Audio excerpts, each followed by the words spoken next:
మంత్రి పొంగులేటి అలాగే మెగా సంస్థలపై బీజేఎల్పీ నేత మహేశ్వర్ రెడ్డి సంచలన ఆరోపణలు చేశారు. నకిలీ గ్యారంటీలతో మంత్రి పొంగులేటి అవినీతికి పాల్పడుతున్నారన్నారు ఆయన. ఇక పొంగులేటిని వెంటనే మంత్రివర్గం నుంచి బర్తరఫ్ చేయాలంటూ డిమాండ్ చేశారు.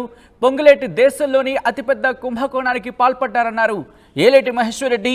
అంతేకాదు, కేవలం 8 కోట్లు ఉన్న యూరో యాక్సిన్ బ్యాంక్ గ్యారంటీని రాఘవ కన్స్ట్రక్షన్ గ్యారంటీగా ఎలా పెడతారు? మంత్రి పొంగులేటి కంపెనీతో పాటు మెగా కంపెనీ ఇదే విధమైన మోసానికి తెరలేపారంటూ కూడా చెప్పుకొచ్చారు.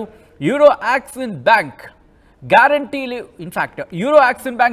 ఇచ్చిన మెగా, నవయుగ, రాఘవ కన్స్ట్రక్షన్ పై కేంద్రానికి ఫిర్యాదు చేస్తా అంటున్నారు ఏలేటి మహేశ్వర్ రెడ్డి.